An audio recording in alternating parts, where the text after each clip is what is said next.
Good morning everybody. Channel बदललं का? नाही, चॅनल तेच आहे, मी पण तोच आहे. बस आज मेथड जरा वेगळी आहे. आपण आज स्लाईडवर बघूया थोडंसं. लास्ट लेक्चरमध्ये आपण मलेरियल पॅरासाईट बघितले होते. मलेरियल पॅरासाईट नंतर आज आपण बघूया अमिओबॅसिस. ठीक आहे, अमिओबॅसिस म्हणजे काय? ही एक प्रकारची डिसेंट्री टाईप डिसीज आहे. डिसेंट्री होते याच्यामध्ये खूप साऱ्या प्रमाणामध्ये. ठीक आहे, amoebiasis is a common known as amoebic dysentery. ठीक आहे, कॉमनली आपण त्याला काय म्हणतो? डिसेंट्री म्हणतो फक्त. It's a common infection of human gastro intestinal tract. Gastro intestinal ट्रॅकला काय होतं म्हणजे इन्फेक्शन होतं, which affect 15% of population of India. म्हणजे 15% लोकांना दरवर्षी हा आजार कधी ना कधी होऊन जातो म्हणजे. ठीक आहे, चालेल. तर गॅस्ट्रो इंटेस्टिनल ट्रॅक जर म्हटलं तर त्याच्याबद्दल मी सांगेन की तुम्हाला तो तुमचा माउथ टू ॲनस याच्यामधला जो पूर्ण ट्रॅक आहे, म्हणजे ज्याला आपण ॲलिमेंटरी कॅनल म्हणतो, तर त्या ट्रॅकलाच गॅस्ट्रो इंटेस्टिनल ट्रॅक पण म्हटलं जातं. तर तो पूर्ण ट्रॅक काय केला जातो या डिसीजमध्ये? अफेक्ट केला जातो. ठीक आहे, त्याच्यानंतर amoebiasis is caused by a protist. Amoebiasis कोणामुळे होतो म्हणे? एका प्रोटिस्टमुळे होते. त्या प्रोटिस्टचं नाव काय? एंटाअमिबा हिस्टॉलिका. एंटाअमिबा हिस्टॉलिका त्या प्रोटिस्टचं नाव आहे. ठीक आहे, त्याची लाईफ सायकल बघूया. लाईफ सायकलमध्ये हा जो मोठा पोर्शन दिसतोय तुम्हाला राईट कॉर्नरला, तिथे बघूया. राईट कॉर्नरला जो मोठा पोर्शन म्हणजे फुल्ली डेव्हलप एंटाअमिबा हिस्टॉलिका जो फॉर्म असतो, त्याचा जो फॉर्म असतो म्हणजे अमिबाचं काय होतं माहिती का? 3 स्टेजेसमध्ये वाढ होते. त्याची लाईफ सायकल काय असते? 3 स्टेजेस असतात लाईफ सायकलची. पहिली स्टेज आहे बघा ट्रॉपोझॉइड स्टेज. पहिली स्टेज कोणती आहे? ट्रॉपोझॉइड स्टेज आहे. त्या ट्रॉपोझॉइड स्टेजमध्ये अमिबा हा फुल्ली डेव्हलप असतो. बघा इथं दिलेली ट्रॉपोझॉइड स्टेज. तर अमिबा काय असतो म्हणे? फुल्ली डेव्हलप असतो. तर हा फुल्ली डेव्हलप ट्रोपोझॉइड स्टेजमधला अमिबा हा काय असतो? इरेग्युलर असतो. आपल्याला माहिती आहे अमिबा कसा असतो? जनरली इरेग्युलर शेपमध्ये असतो. तर हा जो ट्रोपोझॉइड स्टेजमधला जो अमिबा असतो तो काय असतो? इरेग्युलर शेप असतो. त्याला सिडोपोडियम असतात. बघा वरती दाखवलेले सिडोपोडियम. एंडोप्लाझम आणि एक्टोप्लाझम दोन्हीसुद्धा असतात. एंडोप्लाझम आतल्या लेअरला जे प्लाझ्मासारखं स्ट्रक्चर असतं, एक्टोप्लाझम आउटर साईडला असतं. ठीक आहे, ते सुद्धा प्रेझेंट असतं. त्याच्यामध्ये फूड व्हॅक्युल्ससुद्धा असतात. बघा डार्क स्पॉट जे दिसत आहेत ते फूड व्हॅक्युल्स आहे. त्याच्यानंतर इंगेस्टेड RBCs असतात. इंगेस्टेड RBCs म्हणजे काय? जे RBCचं डेब्रीज असतं ते खराब झालेल्या RBCs किंवा नष्ट झालेल्या ज्या RBCs असतात त्या काय असतात? याच्यामध्ये प्रेझेंट असतात. कशात? ट्रॉपोझॉइड स्टेजमध्ये. त्याच्यानंतर न्यूक्लियस असतो. लार्ज साईजचा न्यूक्लियससुद्धा त्याचा प्रेझेंट असतो. आणि त्यानंतर आणखीन एंडोसोम्स सुद्धा असतात. त्या न्यूक्लियसच्या बाहेर जे कवर असतं त्याला काय म्हणतात? एंडोसोम्स म्हणतात. ठीक आहे, हे जनरली तुमच्या जे स्टूल पास होतं का, जे स्टूल असतं बघा तुमचं, त्याच्या थ्रू पण ते बाहेर पडत असतात. स्टूल म्हणजे काय? तुमचं वेस्ट मॅटर. ठीक आहे, ज्याला आपण विष्ठा म्हणू शकतो, त्याच्यामध्ये सुद्धा हे प्रेझेंट असतात. बरं, आता हे ट्रॉपोझॉइड स्टेज पुढे काय केल्या जाते? ट्रॉपोझॉइडचं स्ट्रक्चर कळालं. काय काय असतं स्ट्रक्चरमध्ये? सिडोपोडियम असतात, एंडोप्लाझम असतं, त्याच्यानंतर न्यूक्लियस असतं, RBCचे डेब्रिज पण त्याच्यामध्ये असतात, फूड व्हॅक्युल्ससुद्धा असतात, एक्टोप्लाझम पण असतं. ठीक आहे, तर मग हे ट्रोपोझॉइड स्टेज नंतर काय होतं? तिचं बायनरी फिशन होतं. बायनरी फिशन झाल्यानंतर तिचं कन्व्हर्जन होतं बघा प्रीसायटिक्स फॉर्ममध्ये. ही सेकंड स्टेज आहे. ट्रोपोझॉइड फर्स्ट स्टेज, प्रीसायटिक सेकंड स्टेज. प्रीसायटिक स्टेजमध्ये काय असतं माहिती का? प्रीसायटिक ही इंटरमिडिएट स्टेज असते, जिच्यामध्ये काय असतं? ह्या इरेग्युलर शेप जो असतो ना ट्रोपोझॉइडचा, त्याला काय होतं? एक तर ओव्हल किंवा सर्क्युलर शेप प्राप्त होतो. काय होतो? ओव्हल किंवा सर्क्युलर शेप प्राप्त होतो. कधी? बायनरी फिशन नंतर. त्याच्यानंतर याच्यामध्ये सिंगल न्यूक्लियस स्ट्रक्चर असतं. प्रीसायटिक्स फॉर्म कसा असतो? सिंगल न्यूक्लियस स्ट्रक्चर असतो. त्याच्यानंतर त्याच्यामध्ये ग्लायकोजनचे मॉलिक्यूलसुद्धा असतात. कशाचे? ग्लायकोजनचे मॉलिक्यूल्स असतात. त्याच्यानंतर हे प्रीसायटिक फॉर्म परत काय होतं? कन्वर्ट होऊन सायटिक फॉर्ममध्ये येतो. सायटिक फॉर्ममध्ये काय असतात? क्रोमॅटिड बॉडीज असतात. क्रोमॅटिड माहिती तुम्हाला, लॉंग कंडेन्स थ्रेड्स असतात, त्यांना काय म्हणतात? क्रोमॅटिड. म्हणजे ह्या न्यूक्लियसचे काय होतात? मग क्रोमॅटिड्स होतात. त्याच्यानंतर ते क्रोमॅटिड्स पुढे चालून फिशन होऊन इथे बघा खाली लिहिलेले क्वाड्री न्यूक्लिएटेड साईट्स. म्हणजे काय होतं की याचं पुढं डेव्हलपमेंट होऊन याच्यामध्ये 4 न्यूक्लियस बनतात. तर जी साईट फॉर्म असतो, जो हा सीट फॉर्म असतो ना, हा काय असतो? 4 न्यूक्लियसचा असतो. हा काय असतो? 4 न्यूक्लियसचा असतो. तर प्री सायटिक फॉर्म हा फक्त एका न्यूक्लियसचा असतो. ट्रॉपोझायटिक फॉर्मसुद्धा एका न्यूक्लियसचा असतो. ही गोष्ट लक्षात ठेवा.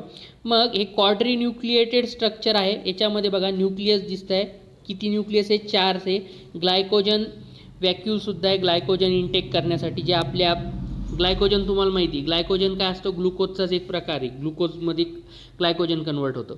तर काय असतं आपल्या जे हा जो अमिबा असतो हा आपल्या इंटेस्टाईनमध्ये असतो. इंटेस्टाईनमध्ये असल्यावर हा काय करतो?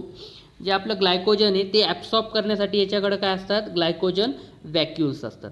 पुढे चालून याची डेव्हलपमेंट होताना हे साईट एका प्रोसेस थ्रू जातं. त्याला म्हणतात एक्साइटमेंट. त्याला काय म्हणतात? एक्साइटमेंट. हे काय असतं की साईट फॉर्ममधून बाहेर येणं. 2 प्रकार असतात बघा. एक असतं एनसाइटमेंट.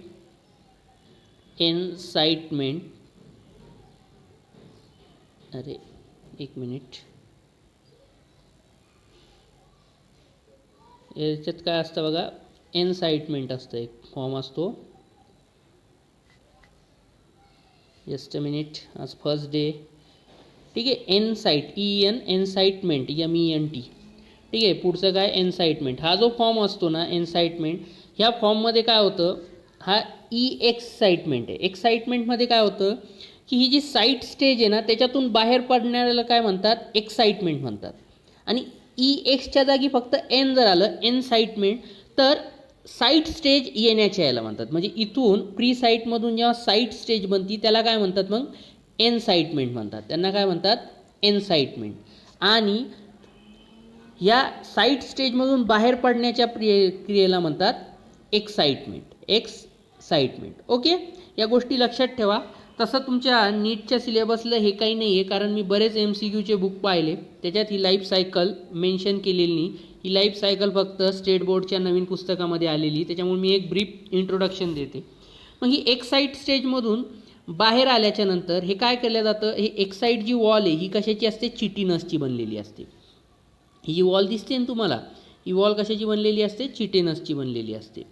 तर ही चिटिनस वॉल, हे बघा ही आउटर वॉल काय? चिटिनसची बनलेली इथंच असते बघा. ही पण ही चिटिनसची बनलेली असते. ठीक आहे. मग याच्यातून काय होतं? हे सगळं आतला एंडोप्लाझम बाहेर पडतो. तो ग्रो करायला लागतो. तो ग्रो केल्याच्या नंतर त्या एंडोप्लाझमचं असेक्शुअल डिव्हिजन होतं. म्हणजे फिशनच होतं. काय होतं? फिशन होतं. फिशन झाल्याच्या नंतर त्याचे न्यूक्लियस काय करतात? मल्टिपल डिव्हिजनमध्ये कन्वर्ट होतात. आता हे मल्टिपल डिव्हिजनमध्ये न्यूक्लियस का कन्वर्ट होतात? तर याचं एक रिझन आहे बघा. आता हा ट्रोपोझॉइड आहे. ट्रोपोझॉइड आहे कशामध्ये? ट्रोपोझॉइड आहे ह्युमन बॉडीमध्ये. ह्युमन बॉडीमध्ये असेल तर त्याची ही लाईफ सायकल चालू राहील.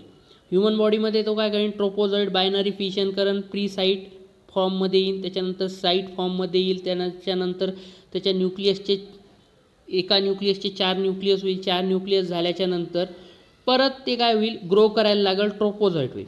पण समजा जर हा प्री साईट फॉर्म आपला काय असतो माहिती का? जेव्हा आपला स्टूल पास होतो म्हणजे विष्ठा जेव्हा बाहेर टाकल्या जाते ह्युमन बॉडीमध्ये तेव्हा त्याला होस्ट नाही मिळत. जेव्हा एंटामिबा हिस्टॉलिका हा जेव्हा ह्युमनच्या आतमध्ये असतो तेव्हा त्याला होस्ट असतो. आणि जेव्हा तो ह्युमनमधून बाहेर टाकला जातो स्टूल थ्रू तर तो काय असणार? त्याला होस्ट नाही मिळणार. मग अशा अनफेवरेबल कंडिशनमध्ये हा सिस्ट फॉर्म काय करतो? फिशनसाठी जातो. आणि त्याचे काय होतात? अम्युब्युल्स तयार होतात. त्याचे काय होतात? अम्युब्युल्स तयार होतात. तर हे अम्युब्युल्स काय करतात? मग हे अनफेवरेबल कंडिशनमध्ये तसेच राहतात. मग हे अम्युब्युल्स कुठं जमा होतात? हे अम्युब्युल्स आपल्या पाण्यामध्ये, जर आपण पाणवठ्याच्या बाजूला जर आपण एक्सक्रिशन केलं असेल तर तिथे, किंवा मातीमध्ये असे जमा होऊन जातात. मग हे जमा झालेले अम्युब्युल्स जर एखाद्या फूड पार्टिकलच्या किंवा पाण्याच्या याच्यामधून आपल्या शरीरातून गेले त्याच्या थ्रू तर मग आपल्याला काय होतं? हे अम्युब्युल्स आपल्या शरीरामध्ये एंट्री करतात. आपल्या शरीरामध्ये अम्युब्युल्सची एंट्री झाल्याच्या नंतर काय होतं? अम्युब्युल्सची एंट्री होते. एंट्री झाल्याच्या नंतर तोची वाढ होते. वाढ झाल्यानंतर मग ही ट्रोपोझॉइड स्टेज. मग हे ट्रोपोझॉइडचं परत बायनरी फिशन नंतर प्री सायटिक फॉर्म. मग ते प्री सायटिक फॉर्मचं कन्वर्जन होईल सायटिक फॉर्ममध्ये. सायटिक फॉर्मचं पण थोडंसं डेव्हलपमेंट होऊन त्याचे 4 न्यूक्लियस बनतात. त्याला क्वाड्री न्यूक्लिएटेड स्ट्रक्चर म्हटलं जातं. क्वाड्री न्यूक्लिएटेड स्ट्रक्चर झाल्याच्या नंतर हा सायटिक फॉर्म काय करतो? एक्साइटमेंटमध्ये जातो. एक्साइटमेंट म्हणजे काय, ह्या साईट फॉर्ममधून बाहेर येतो आणि मेटासायटिक अमिबा होतो. त्याचा काय होतं मग, त्या फॉर्मला काय येतात, एक्सायटिक फॉर्ममधून बाहेर आल्याच्या नंतर त्या फॉर्मला काय म्हटलं जातं, एक्सायटिक मेटासायटिक फॉर्म. मेटासायटिक फॉर्म म्हणजे मेटासायटिक अमिबा. मग मेटासायटिक अमिबा काय करतो, अनफेवरेबल कंडिशन असली तर सेक्शुअल रिप्रोडक्शन करतो. सेक्शुअल रिप्रोडक्शन केल्याच्या नंतर मग जे तयार होतं त्यांना काय म्हटलं जातं, अम्युब्युल्स. हे अम्युब्युल्स काय असतात, न्यूक्लियस आणि त्याच्याभोवती प्रोटीनचं कवर असतं. मग हे अम्युब्युल्स काय करतात, नंतर अनफेवरेबल कंडिशन असूच तर तसेच पडून राहतात, मातीमध्ये म्हणा पाण्यामध्ये म्हणा, आणि नंतर ते जर एखाद्या याच्या थ्रू म्हणजे फूड पार्टिकल किंवा वॉटर थ्रू आपल्या शरीरामध्ये गेलं तर परत ॲक्टिव्ह होतात. ॲक्टिव्ह होऊन त्यांचं काय बनून जातं, ट्रोपोझॉइड बनतं. ठीक आहे. त्याच्यानंतर सायन्स अँड सिम्पटम्स. सिम्पटम्स काय बघा, अमिएबॅसिसची डायरिया. डायरिया म्हणजे काय, डायरिया म्हणजे तुम्हाला फूड पॉयझन होतं एक प्रकारचं, तुम्हाला काय होतं, अन्न पचत नाही. त्याच्यानंतर फ्लॅट्युलन्स. फ्लॅट्युलन्स म्हणजे गॅस पकडणे, शरीर गॅस्ट्रोइंटेस्टिनल ट्रॅकमध्ये काय होतं, असं गॅस जमा झाल्यासारखं वाटतं. त्याच्यानंतर स्टूल विथ म्युकस. म्युकससारखं काय होतं, स्टूलमधून बाहेर पडतं, चिकट चिकट तुमची टॉयलेट होते त्याच्यानंतर. ठीक आहे. ॲब्डॉमिनल पेन अँड क्रॅम्प्स. ॲब्डॉमिनमध्ये काय होतं, पोटामध्ये क्रॅम्प्स. हे काय झाले, सगळे कॉमन सिम्पटम झाले. Passing of blood with stool in common severe cases. ज्या सिव्हिअर केसेस असतात त्याच्यामध्ये कधी कधी काय होतं, स्टूलमधून रक्तसुद्धा पडतं. त्याच्यानंतर hepatomegaly occurs if parasite enters the liver. Parasite जो एंटामिबा हिस्टोलिका जर आपल्या लिव्हरमध्ये गेला तर लिव्हरमध्ये गेल्याच्या नंतर काय होतं, लिव्हरमध्ये गेल्याच्या नंतर तो लिव्हरला इन्फेक्शन करतो. लिव्हरला इन्फेक्शन केल्याच्या नंतर लिव्हरला सूज येते. लिव्हरला जी सूज येते तिला काय म्हटलं जातं, हेपॅक्टोमेगॅली म्हटलं जातं. जी लिव्हरला सूज येते ती कशामुळे येते, तिला काय म्हटलं जातं, टेक्निकल टर्म काय, तिला हेपॅक्टोमेगॅली. काय होतं, लिव्हरचं फंक्शन डिस्टर्ब होऊन जातं, ॲबनॉर्मल फंक्शन करायला लागतो. का बरं, इन्फेक्शन होतं ना त्याला एंटामिबा हिस्टोलिकाचं. मग काय, liver develops amoebic liver abscesses accompanied with fever and pain in right abdomen. काय होतं म्हणे की तुमचं जे लिव्हर असतं त्याच्यात ॲब्सेसेस म्हणजे काय, फोडं येतात. लिव्हरला काय येतात, असे छोटे छोटे छोटे छोटे सोलन पार्टिकल्स तयार होतात लिव्हरवर, ज्याच्यामुळे तुम्हाला काय होतं, फीवर आणि राईट ॲब्डोमेनमध्ये काय होतं, दुखायला लागतं. क्लिअर आहे. तर इतके काय आहेत, डिसेंट्रीचे सिम्पटम्स आहेत. हेपॅक्टोमेगॅली म्हणजे लिव्हरला सूज येणे. लिव्हरला सूज आल्याच्या नंतर लिव्हरवर काय डेव्हलप होतात, अमिओबिक लिव्हर ॲब्सेसेस. ॲब्सेसेस म्हणजे काय, तर फोडं येणे. चालेल. मोड ऑफ ट्रान्समिशन, फिको ओरल रूट. फिको ओरल रूट म्हणजे काय बघा, की तुमच्या समजून घ्या, फिको म्हणजे फिकल मॅटर जे आहे ते तुमच्या तोंडावाटे शरीरात जाणे. काय होतं, बऱ्याचदा माशा असतात बघा, फिकल मॅटरवर माशा बसतात. याच माशा खाद्यपदार्थावर बसल्या की त्याच्या थ्रू आपल्याला काय होऊ शकतो, याचा हे होऊ शकतो. त्याच्यानंतर इटिंग विथ डर्टी हँड.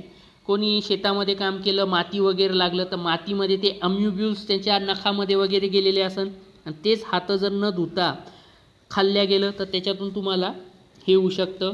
त्याच्यानंतर नेक्स्ट आहे बघा, कंटॅमिनेटेड फूड आणि वॉटर. कंटॅमिनेशन, वॉटर आणि फूडचं काय झालं असेल, कंटॅमिनेशन झालेलं असेल.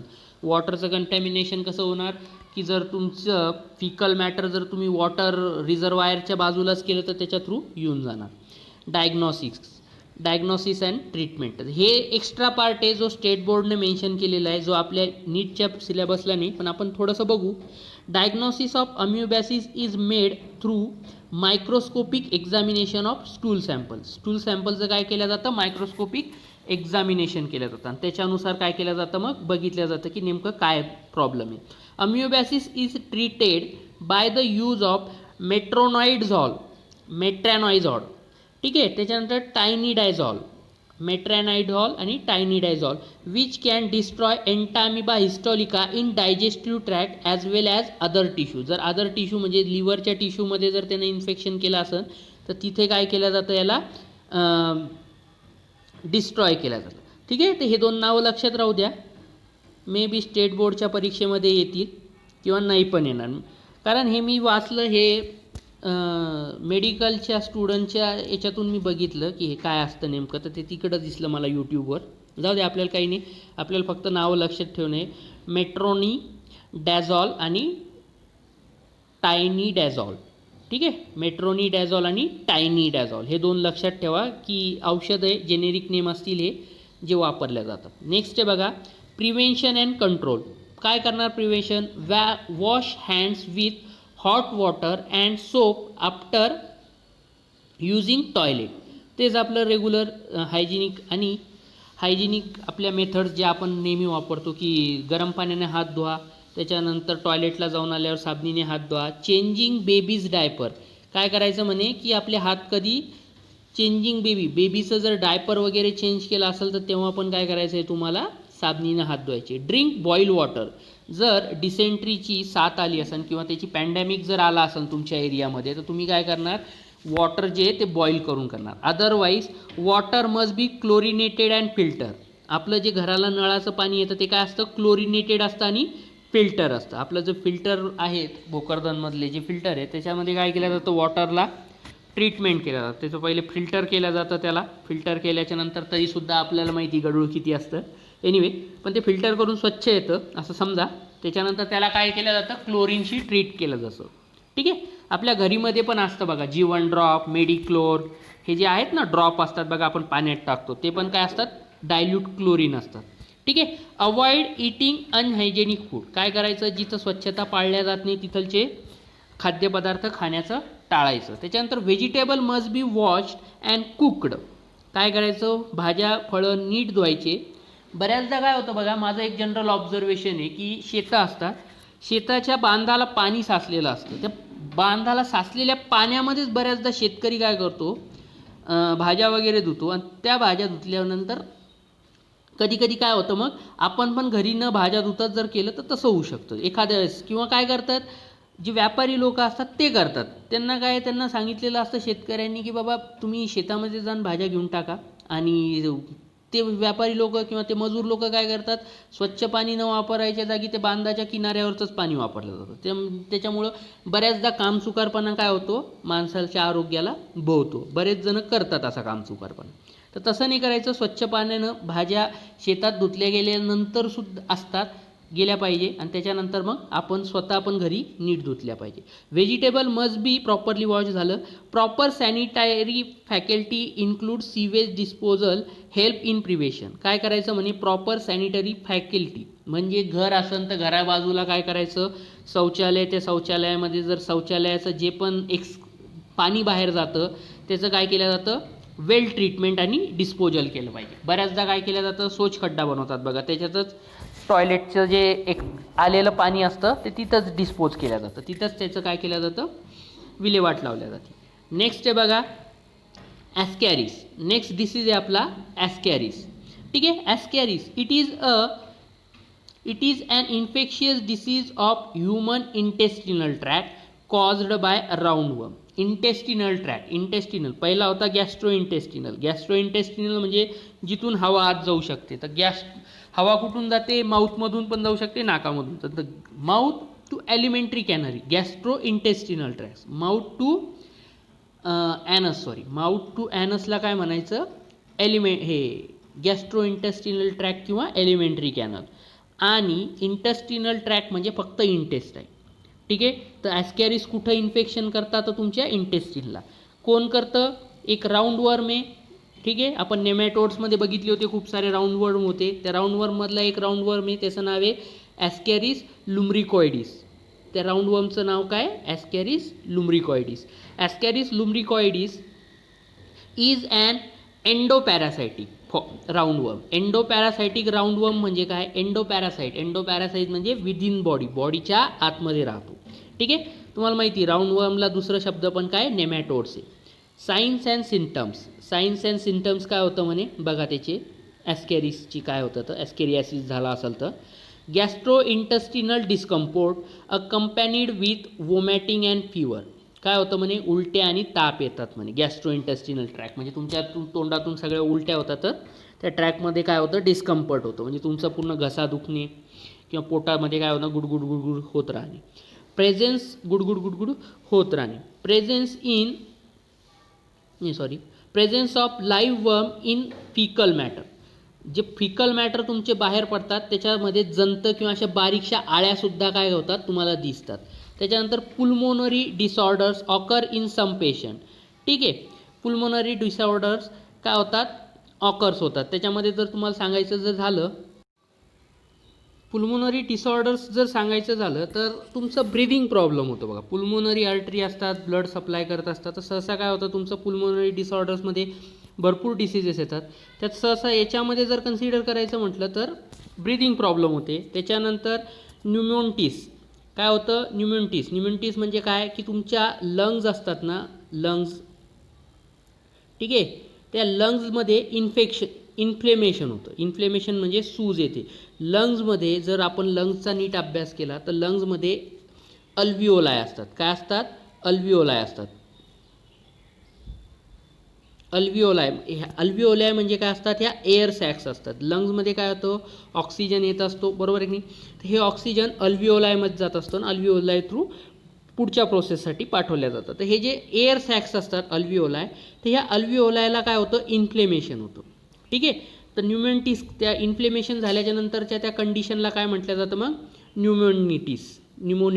ठीक आहे, न्यूमोनिटिस म्हटलं जातं. त्याच्यानंतर लॉस ऑफ ॲपिटाईट काय होतं, भूक लागत नाही, भूक लागल्यामुळं जेवण जात नाही, जेवण न गेल्यामुळं अल्टिमेटली तुमचं वेट लॉस होतं. त्याच्यानंतर इओसिनोफिलिया काय असतं, तर बघा तुमच्या शरीरामध्ये WBCs असतात. WBCs काय करतात, पॅथोजन्सशी फाईट करतात. तर WBCचा एक टाईप आहे इओसिनोफिल्स. WBCचा काय आहे, एक टाईप आहे इओसिनोफिल्स. तर हे इओसिनोफिल्सचं काय होतं, खूप साऱ्या प्रमाणामध्ये नंबर वाढतो. सहसा ते 1 ते 3%च असले पाहिजे, पण काय होतं 1 ते 3%पेक्षा जास्त वाढल्या तर काय होतं, इओसिनोफिल्सचं काय असतं माहिती का, ॲसिडिक नेचर असतं. आणि जर त्यांचं जर नंबर खूप साऱ्या प्रमाणात वाढलं तर तुमच्या रक्तामधला pHसुद्धा डिस्टर्ब होतो. मग ती रक्ताचा pH डिस्टर्ब झाल्यामुळं काय होतं, मग प्रॉब्लेम व्हायला लागते. मग हे इओसिनोफिलियामध्ये काय होतं, number of eosinophil is increase. तर ते इओसिनोफिलचं काय होतं, नंबर वाढतं. तर हे नंबर वाढल्यामुळं काय होतं, तुमचं ॲसिडिक pH यायला लागतो.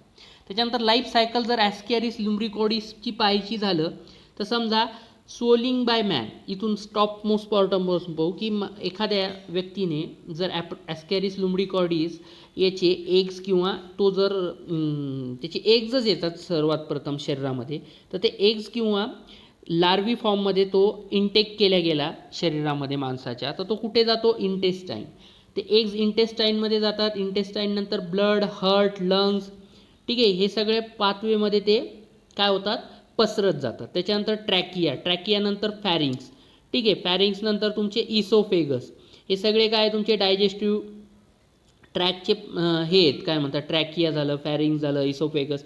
इथून पास होत होत ते कुठे येऊन जातात, अल्टिमेटली इंटेस्टाईनमध्ये येतात. इंटेस्टाईनमध्ये आल्याच्या नंतर त्यांना तिथं एक फेवरेबल ॲटमॉस्फिअर भेटतं.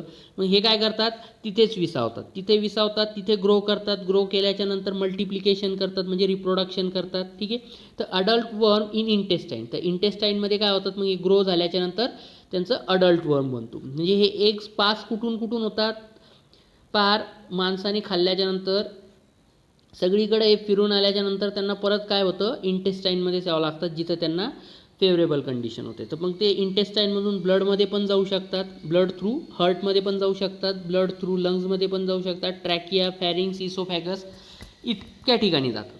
पण त्यांची वाढ कुठे होते, तर इंटेस्टाईनमध्ये होते. त्याच्यानंतर फर्टिलाइज एग इन फिकसेस.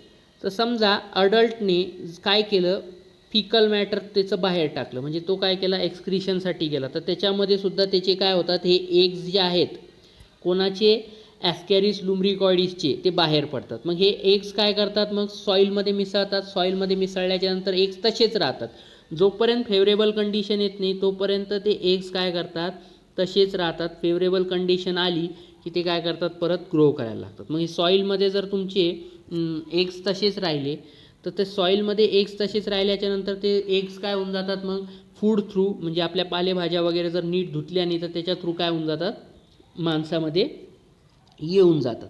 ठीक आहे, तर ही एक गोष्ट झाली. त्याच्यानंतर नेक्स्ट बघा, सॉलिंग बाय मेन. परत मग तेच फूड कंटॅमिनेट झालं. कंटॅमिनेटेड फूड माणसानं खाल्लं की परत मग ते माणसाच्या शरीरात आल्याच्या नंतर फूड थ्रू शरीरात आल्याच्यानंतर इंटेस्टाईनमध्ये येईन. इंटेस्टाईनमधून परत ते ब्लडमध्ये जाईल, हार्ट, लंग्स, हा प्रवास करत करत करत त्याला मग फायनली परत ते इंटेस्टाईनमध्येच येतात, कारण तिथंच त्यांना फेवरेबल ॲटमॉस्फिअर भेटतं ग्रो करण्यासाठी. तर मग त्या एग्सचं काय होतं, मग अडल्ट वर्म होतात. आणि हा काय ॲस्कॅरिस हा एंडोपॅरासाईट आहे. एंडोपॅरासाईट असल्यामुळे तो काय करणार, तो रेडीमेड फूड मटेरियल घेणार, रेडीमेड फूड न्यूट्रिशन घेणार. आता फूड न्यूट्रिशन रेडीमेड त्याला कुठंच मोठ्या प्रमाणात अवेलेबल भेटतं, तर इंटेस्टाईनमध्ये. कारण हार्टमध्ये त्याला फक्त ब्लड भेटेल, तिथे फक्त ग्लुकोज मॉलिक्युल्सच भेटतील. लंग्समध्ये त्याला फक्त ऑक्सिजन भेटेल. ठीक आहे, त्याला दोन्ही गोष्टी पाहिजे. त्याच्यामुळे तो काय करतो, त्याचा प्रवास ट्रॅकिया, फॅरिंग्स, इसोफेगस थ्रू इंटेस्टाईनपर्यंत करतो. त्याच्यानंतर प्रिव्हेन्शन अँड कंट्रोल. प्रिव्हेन्शन कसं करणार, avoid defecation in open spaces. म्हणजे काय करायचं, उघड्यावर शौचालय करायचं नाही. Prevent the spread of ascaris. त्याच्यामुळे काय होतं, ऑस्कॅरिसचा स्प्रेड होत नाही उघड्यावर शौचालय. कारण उघड्यावर तुम्ही शौचालय केल्याच्यानंतर ते मातीत मिसळणार. माती ह्या ना त्या कारणाने काय करणार, तुमच्या खाद्यपदार्थ म्हणजे तुम्ही जे पीक घेतात किंवा त्याच्यामध्ये मिक्स होण्याचे चान्सेस असतात, उडण्यामध्ये म्हणा किंवा तुमच्या इतर गोष्टी पाण्यामध्ये. कारण पावसाचं पाणी पडतं, त्या मातीमध्ये ते डेफिकेशन केलेला भाग काय होतो, अल्टिमेटली तुमच्या पाणवठ्यात जाऊ शकतो. त्याच्यानंतर पर्सनल हायजीन हॅबिटॅट. पर्सनल हायजीनचं आजकाल खूप महत्त्व आहे कोरोना काळामध्ये. तुम्ही पर्सनल हायजीन काय करा, हे सवयी लावून घ्या. पर्सनल हायजीनमध्ये काय, washing hand with water and soap after using toilet are also important. Washing vegetables thoroughly before cooking. काय करायचं, व्हेजिटेबल्स धुवून घ्यायच्या कुकिंग करण्यापूर्वी. Avoid raw vegetables. कच्च्या भाज्या खाऊ नये. कधी खायच्या नाही, जर एखादी साथ चालू असेल किंवा लहान मुलं असतात त्यांना कच्च्या भाज्या खायला द्यायच्या नाही. कारण ॲस्कॅरिस लुम्ब्रिकॉडिस आपण त्याला जंत म्हणतो बघा, हे सहसा लहान मुलांमध्ये खूप सापडतात. इवन लहान मुलं नाही तर आपले जे हे असतात का गाई म्हशी, यांच्या पण शरीरामध्ये काय होतं, ॲस्कॅरिसची बाधा होते. बऱ्याचदा मी एक ऑपरेशन पाहिलं होतं यूट्यूबवर, तर त्याच्यात असं शेवाळ्या बाहेर काढल्यासारखं त्या इंटेस्टाईनमधून त्या प्राण्याच्या ॲस्कॅरिस लुम्ब्रिकॉइडिस बाहेर काढलं जातं. जसे आपल्या शेवाळ्या असतात ना, तितके ते वर्म्स काय करत होते, बाहेर काढत होते. ठीक आहे, तर काळजी घ्यायला पाहिजे. जे आपले गुरं आहेत त्यांना पण खाताना जरा चांगल्या पद्धतीचं दिलं पाहिजे, स्वच्छ वगैरे करून चारा वगैरे, ती पण आपण काळजी घेतली पाहिजे. त्याच्यानंतर नेक्स्ट आहे बघा, प्लॅरियासिस किंवा एलिफंटासिस. तुम्हाला कॉमनली माहीत असलेला रोग आहे हा हत्ती रोग म्हणून माहिती आहे. ठीक आहे, हत्ती रोग आपण की काय होतं, पाय हात किंवा काय होतं असे हत्तीसारखे बनून जातात. ठीक आहे, तर फ्लॅरियासिस किंवा एलिफंटासिस म्हणतात त्याला. Filariasis is caused by thread like worm call nematodes. काय असतो म्हणे, एका बारीक थ्रेडसारखा वर्म्स असतो, नेमॅटोड्स असतो तो पण. ठीक आहे, त्याच्यामुळं काय होतो, फ्लॅरियासिस होतो. These nematode parasite are transported from person to person via mosquito bite. काय केलं जातं म्हणे, पर्सन टू पर्सन ट्रान्सफर केला जातो, कशा थ्रू, मॉस्किटो याचा काय कॅरियर आहे किंवा वेक्टर आहे. ठीक आहे, filariasis can be divided into 3 subtype. फ्लॅरियासिसचे काय 3 प्रकार आहे. Lymphatic filariasis. ठीक आहे, लिम्फॅटिक फॅरियासिस. त्याच्यानंतर नेके सबक्युटिनस फ्लॅरियासिस, लोआ किंवा मॅन्सोलेना SSP. हे काय कॉज करणारे वर्म्स आहेत, म्हणजे त्याचे वर्म्स आहेत हे ज्याच्यामुळं होतो. तर लिम्फॅटिक फॅरियासिस, त्याच्यानंतर लोआ किंवा मॅन्सेलेला SSP. ठीक आहे, चालेल, ते याच्यामुळं कॉज होतो. त्याच्यानंतर नेक्स्ट आहे बघा, सबक्युटेनियस फ्लॅरियासिस झाल्याच्यानंतर सिरस फ्लॅरियासिस.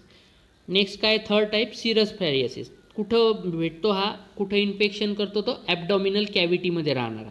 तर कॉज कोण करतं, परत मॅन्सोलेला SSP. म्हणजे सिरस फ्लॅरियासिसचं पण इन्फेक्शन कुठं होतं, तुमच्या ॲबडॉमिनल कॅव्हिटीमध्ये होतं. सिरस कुठं असतात, ॲबडॉमिनमध्ये असतात.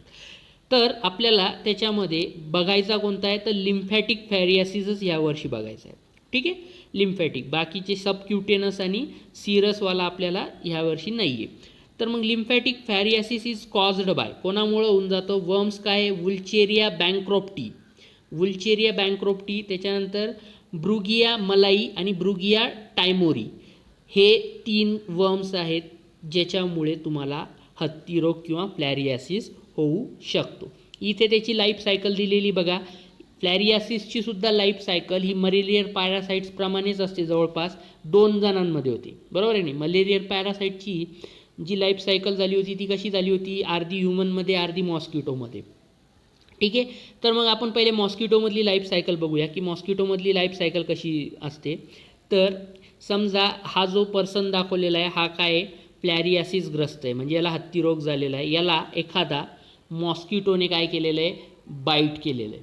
ठीक आहे, तर कोणत्या प्रकारची प्रजाती असते मॉस्किटोची ती तुम्ही मला काय करा हे सांगा गुगलवर सर्च करून, किंवा याच्यात येईलच तुम्हाला, तुम्ही फक्त मला सांगा की कोणत्या प्रकारचे मॉस्किटोच्या बाईटने फ्लॅरियासिसचा स्प्रेड होतो. ठीक आहे, होमवर्क तुम्हाला सर्च करण्यासाठी. तर mosquito take a blood meal, ठीक आहे, इंजेस मायक्रो फ्लॅरी. समजा ह्या मॉस्किटोनं काय केलेलं आहे, फ्लॅरियासिसग्रस्त व्यक्तीला चावा घेतला आहे, तर त्याच्या ब्लड सक करताना त्याच्यासोबत काय झालेलं आहे, मायक्रोफ्लॅरी काय केलेले आहे त्याच्या शरीरामध्ये आलेली आहे, कोणाच्या, मॉस्किटोच्या. मग हे मॉस्किटोच्या शरीरामध्ये आलेले मायक्रोफ्लॅरी काय करणार, पेनिट्रेट मॉस्किटोचं मिडगट.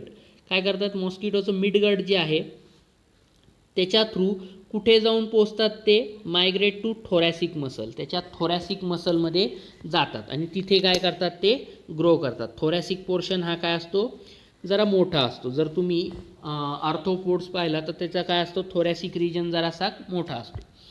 तर तिथं थोरॅसिक रिजनमध्ये मायक्रोफ्लॅरी जातात. त्या फ्लॅरीचं नंतर कन्व्हर्जन होतं लार्वी. तर फर्स्ट स्टेज असती जी लार्वीची तिला L1 स्टेज म्हणतात. ठीक आहे, बरोबर आहे नाही. फ्लॅरी काय झालेली आता थोडीशी ग्रो झाली आहे आणि तिची आता काय झाली, लार्वी बनली. तर लार्वीच्या 3 स्टेजेस असतात बघा. पहिल्या स्टेजला L1 लार्वी म्हणतात किंवा L1 स्टेज असते ती. तिच्यानंतर तिचे 2 मोल्टिंग होतात. मोल्टिंग म्हणजे काय, मोल्टिंग म्हणजे ग्रोथ स्टेज असतात. ठीक आहे, 2 ग्रोथ स्टेजनंतर त्या लार्वीची L3 लार्वीमध्ये काय होतं, कन्व्हर्जन होतं. ठीक आहे, 7व्या स्टेजमध्ये काय होणार, मग ती 2 ग्रोथ स्टेज पार केल्याच्या नंतर L1 लार्वीनं 2 ग्रोथ स्टेज पार केल्याच्या नंतर ती L3 लार्वीमध्ये कन्वर्ट होईल. मग ही L3 larvae migrate to head and मॉस्किटोचं प्रोबॉसिस. मॉस्किटोच्या काय करते म्हणे, ती हेड आणि प्रोबॉसिसमध्ये काय करते, ट्रान्सपोर्ट करते, म्हणजे तिथे जाते. त्याच्यानंतर काय होतं, हा मॉस्किटो परत एखाद्या नॉर्मल ह्युमनला जर काय केला जातो, बाईट करायला जातो. तर तुम्हाला मी मलेरियाच्या वेळेस सांगितलं होतं की मॉस्किटो जेव्हा बाईट करतो तेव्हा तो त्याची सलायवा काय करतो, ह्युमन ब्लडमध्ये इंजेक्ट करतो. का बरं करतो, कारण ह्युमन ब्लडची टेंडन्सी काय, टेंडन्सी आहे ह्युमन ब्लडची टेंडन्सी क्लॉटिंग करायची, रक्त गोठण्याची टेंडन्सी. मग ती जर रक्त गोठलं तर त्याला ब्लड सक करता येईल का, तिथलचं नाही.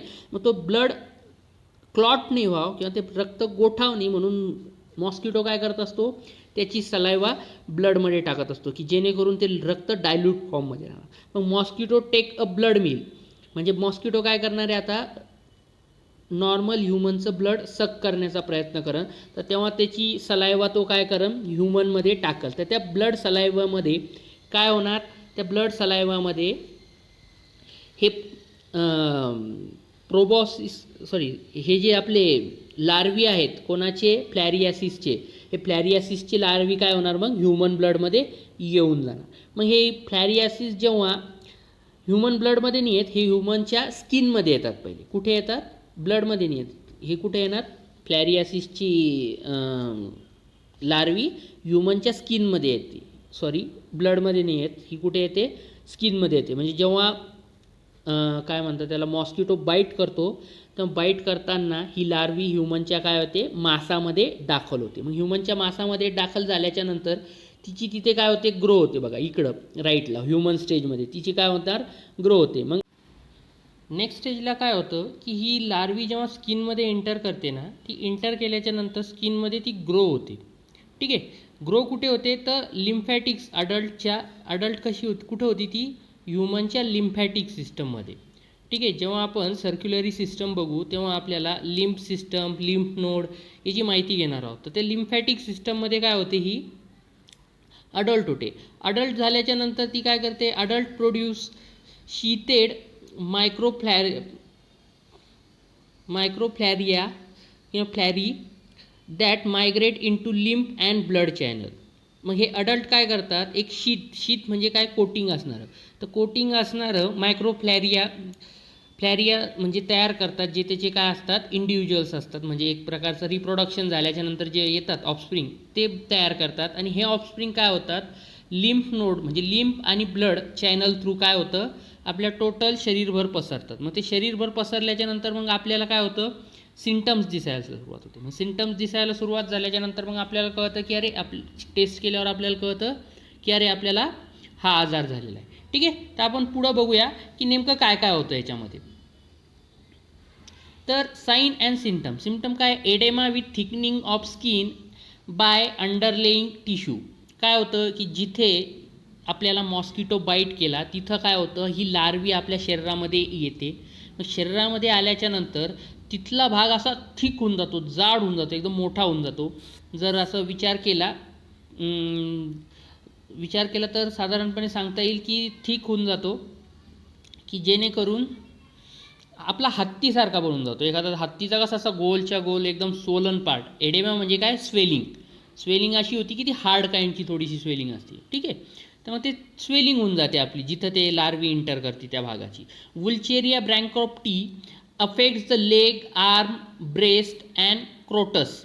ठीक आहे, तर लेग, आर्म, ब्रेस्ट आणि क्रोटस हे बॉडी पार्ट काय करते, अफेक्ट करते.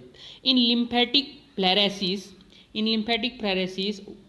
वर्म इन्फेक्ट लिम्फॅटिक सिस्टीम. ठीक आहे, मी म्हटलं ना की हे अडल्ट कुठं होतात, लिम्फॅटिक सिस्टममध्ये होतात. त्याच्यामुळे तिथं काय होतं, मग जास्तीत जास्त त्याचा असर पण त्याच ठिकाणी होतो. Causes enlargement of lymph vessel nodes. Lymph vessel जे असतात, लिम्फ वेसल म्हणजे जे लिम्फ नोड आपले कॅरी करतात, त्या वेसल्स काय होतात, एनलार्ज होतात, मोठ्या होतात. ठीक आहे, this elephantiasis that is lymph are swollen like leg of elephant. त्याच्यामुळं काय होतं, इतके वाढतात म्हणे हे लिम्फ म्हणजे लिंब म्हणजे पाय, लिंब असे वाढतात की जसे ते हत्तीच्या पायासारखे दिसायला लागतात. ठीक आहे, lymphoedema that is ॲक्युम्युलेशन of lymph fluid in tissue causing swelling. He swelling कशामुळे होती म्हणे, लिम्फेडेमा काय असतं, लिम्फ फ्लुइड असतं. हे लिम्फ फ्लुइड काय करतं, तिथल्या त्या स्किनच्या टिश्यूमध्ये काय होतं, डिपॉझिट होतं, ॲक्युम्युलेट होतं. ते ॲक्युम्युलेट झाल्यामुळे तिथे काय होते, सूज येते आणि मग ते आपला पाय हत्तीसारखा दिसतो. Hydrocele that is testes are enlarge due to accumulation of lymphatic fluid in testes. Hydrocele काय होतं, हायड्रोसेलचं पण काय होतं, हायड्रोसेल्स काय होतात, टेस्टीजला एनलार्ज करण्यासाठी कारणीभूत ठरतात. ते पण कुठे ॲक्युम्युलेट होतात, तर ते पण hydrocele that is testes are enlarge due to accumulation of lymphatic fluid. हे लिम्फॅटिक फ्लुइड जेव्हा टेस्टीजला एनलार्ज करतं तेव्हा त्याला म्हणतात हायड्रोसेल. नेक्स्ट आहे बघा, diagnosis and treatment. Use diethylcarbamazine citrate twice a day for 3 weeks and thereafter 5 days every 6 months is effective against फ्लॅरियल वर्म. काय काय करावं लागतं म्हणे की डायइथिल कार्बॅझिमाइन सिट्रेट ट्वाईस. हे काय आहे, एक जेनेरिक नेम असेल ड्रगचं. Twice a day for 3 week, दिवसातून 2 वेळा 3 आठवडे घ्यायचं. त्याच्यानंतर thereafter 5 days every 6 months in thereafter for 5 days every 6 months in is effective against filarial worms. म्हणजे 5 दिवसाला काय करायचं, घ्यायचं, 6 महिन्यातून 5 दिवस. प्रिव्हेन्शन अँड कंट्रोल काय आहे की avoid mosquito bite using mosquito net and insect repellent. Eradication of mosquito is essential for control of filariasis. एक तर काय करायचं, मॉस्किटोची प्रजातीच काढून टाकायची, काही त्यांचं हेच नाही. म्हणजे मॉस्किटोसाठी काय करता येईल आपल्याला, ते जिथं पैदावार होते तिथे काय करायचं, एक तर ते फवारणी करायची की जेणेकरून काय होईल, ते तिथेच नष्ट होऊन जातील. ठीक आहे, चालेल. त्याच्यानंतर सिम्टम्स झालं. सिम्टम्स नंतर एक गोष्ट राहिली आपली, थांबा बघतो स्लाईड संपल्या काय, डायग्नोसिस, मोड ऑफ ट्रान्समिशन. एक स्लाईड पुढे गेली ती आपली, मोड ऑफ ट्रान्समिशन राहिलं होतं बघा. Wuchereria bancrofti transmitted to human body by female Culex mosquito. ठीक आहे. तिकडे कोणता होता कमेंट करून सांगा. कशामध्ये? मलेरियामध्ये कोणता मॉस्किटो होता आणि याच्यात कोणता मॉस्किटो आहे? याच्यामध्ये क्युलेक्स मॉस्किटो आहे. तो मलेरियामधला जो आहे तो कमेंट करून सांगा. तर वुल्चेरिया ब्रँकोप्टी कोणत्या मॉस्किटो थ्रू जातात? तर Culex mosquito. The larvae escape mosquito body and arrives the human skin. Larvae काय करते म्हणे? मॉस्किटोची बॉडी सोडते आणि ह्युमन स्किनमध्ये येऊन जाते. मग ह्युमन स्किनमध्ये आल्याच्या नंतर काय होतं? They penetrate the skin. ती लार्वी काय करते? स्किनला पेनिट्रेट करते. Undergo two moulting before they become adult. Moulting म्हणजे काय? ग्रोथची स्टेज आहे. मॉल्टिंग कशाला म्हणायचं? जी ग्रोथ स्टेज असते तिला आपण मॉल्टिंग म्हणतो. तर त्या लार्वीचे काय होतात? 2 स्टेज होतात. 2 स्टेजच्या नंतर ती काय बनते? अडल्ट बनते. Settle down in the lymphatic system. तर तिथल्या त्या स्किनच्या लिम्फॅटिक सिस्टममध्ये काय होती? ती सेटल डाऊन होते. Incubation period can be as long as 8 to 16 month. बघा किती मोठा इन्क्युबेशन पिरियड आहे. 8 ते 16 महिने लागू शकतात त्याचे सिम्टम्स आपल्या शरीरामध्ये दिसायला. म्हणजे हा जो हत्ती रोग म्हणजे फ्लॅरेसिस आहे हा पूर्ण शरीरभर पसरूस तर आपल्याला समजत नाही. अर्ली डिटेक्शन लवकर होऊ शकत नाही कारण याचा इन्क्युबेशन पिरियड बघा 8 ते 16 महिने. ठीक आहे. त्याच्यानंतर मग डायग्नॉसिस आणि ट्रीटमेंट. आपली मध्ये एक स्लाईड गेली होती, सॉरी फॉर दॅट. तेच म्हटलं एक स्लाईड गायब आहे. प्रिव्हेन्शन आणि कंट्रोल. ठीक आहे. स्लाईड झाल्या आहेत सर्व. मला कमेंट करून किंवा पर्सनल मेसेजवर सांगा की ही नवीन टेक्निक आवडली का? नाही तर मग आपण रेग्युलर ब्लॅकबोर्डवर शिकवत जाऊ. ठीक आहे. चालेल.